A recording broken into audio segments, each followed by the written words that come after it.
Good evening.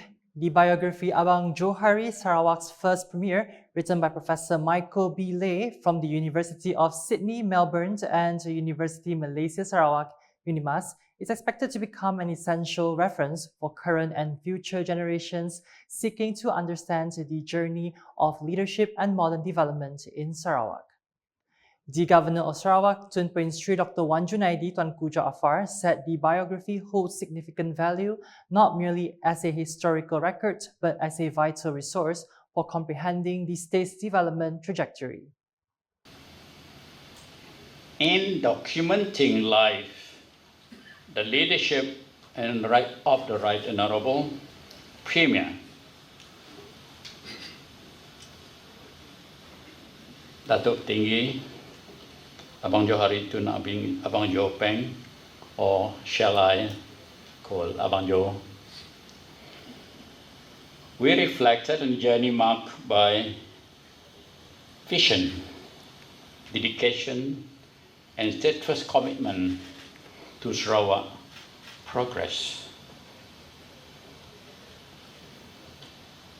Throughout his tenure, he has strengthened our economy and economic strategies, championed digital transformation, and pursued a greater economy in managing our resources. His initiative to expand connectivity, uplift rural communities, and diversify the economy demonstrates his determination to build a resilient, modern Sarawak. His leadership has always been for the people of Sarawak, reaching every corner of the state from Tanjung Datu to Lawas, ensuring that no community is to be left behind. The Governor made this statement during the book launch ceremony held at the Dayak Cultural Foundation, Kuching, on Friday. The event was also attended by the Premier of Sarawak, Dato' Patinggi Tan Sri Dr. Abang Abdurrahman Johari to Dato' Abang Upeng. Malaysia and Singapore continue to strengthen the bilateral relations through several understandings reached at the 12th Malaysia-Singapore Annual Leaders Retreat ALR on Thursday. This includes aviation issues, borders national sovereignty, as well as energy cooperation, with Sarawak being one of the aspects given attention.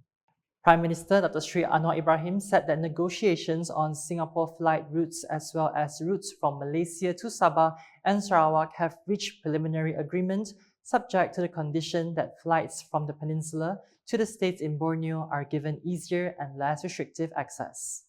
Jadi kita bersetuju kalau maksud membantu menyelaras, memudahkan perjalanan Singapura, kita juga kenakan syarat supaya laluan dijamin mudah dan bebas untuk penerbangan dari Malaysia atau Semenanjung ke Sabah Sarawak dan ke timur.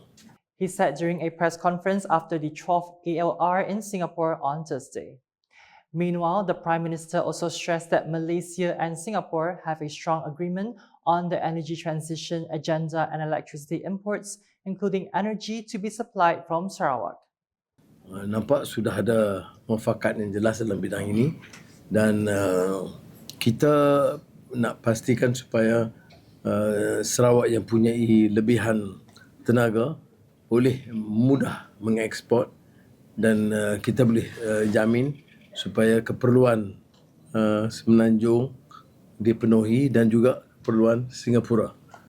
Earlier, Dr. Sri Anwar and Singaporean Prime Minister Lawrence Wong and other leaders witnessed the exchange of 3 memorandums of understanding (MOUs), namely between the Malaysian Ministry of Home Affairs and the Singapore Ministry of Transport, the Malaysian Ministry of Home Affairs and the Singapore Ministry of Home Affairs, and the Malaysian Ministry of Health and the Singapore Ministry of Health. The Sarawak government welcomed Singapore's intention to open a consulate office in Kuching. Dato' Patinggi Abang Johari said that Sarawak has long had good trade relations with the Republic. Consulate. Kita ucap terima kasih perhubungan Singapura dengan Malaysia begitu erat dan kita mempunyai perhubungan dagangan yang banyak juga di antara Sarawak dengan Singapura. Jadi saya welcome dengan adanya Consulate. Would it actually help? He said this during a press conference with Prime Minister Datuk Sri Anwar Ibrahim on Thursday. Earlier, in a press conference in conjunction with the 12th Malaysia-Singapore Annual Leaders Retreat, ALR, Singaporean Prime Minister Lawrence Wong expressed his intention to open a consulate office in Kuching. Datuk Petinggi Abang Johari added that currently Sarawak already has a Sarawak Trade and Tourism Office Singapore status, and with the opening of the Singapore Consulate Office in Kuching, it will further strengthen bilateral relations.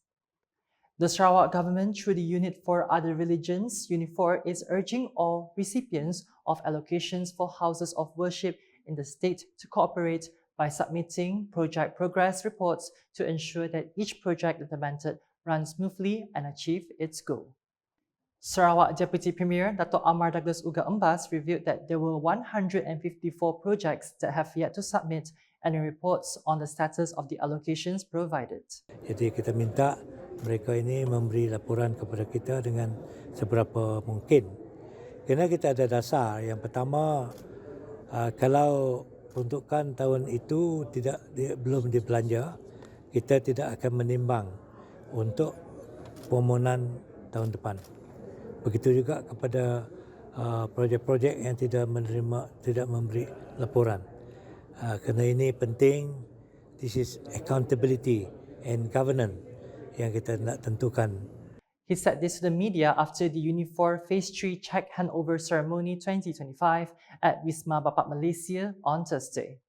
Earlier in his speech, the minister in charge of UNIFOR stressed that the move was important to ensure that every project that received funds could be properly monitored and comply with government audit procedures. Laporan ini penting because audit after us. Audit want to know the progress, apa jadi, siapa yang dapat manfaat dan sebagainya. And if you can make sure that your recipient give the report as early as possible, it will be very, very helpful for us. Sarawak is currently at the forefront of the country's green transport transformation, with the Sarawak Ministry for Transport playing a leading role in introducing modern mobility technologies that are increasingly drawing attention at the national level. Sarawak Transport Minister Datuk Sri Lee Kim Shin said that various innovative projects are being and have been implemented to ensure Sarawak remains a leader in future transport development.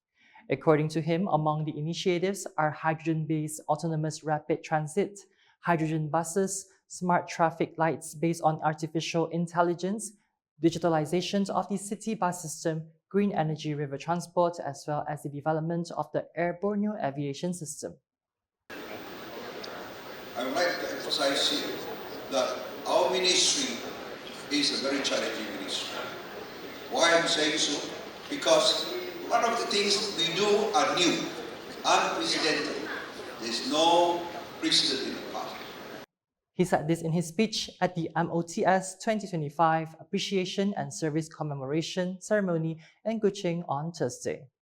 Datuk Sri Lee also emphasized that the success of these initiatives depended on the willingness of MOTS officers to continue learning, adapting, and understanding new technologies in line with Sarawak's vision as a leader in low-carbon mobility and smart transport in Malaysia. In this regard, he said all officers needed to be more proactive, creative, innovative, and open-minded, in addition to mastering areas such as digitalization, automation, AI, data intelligence, and smart mobility systems.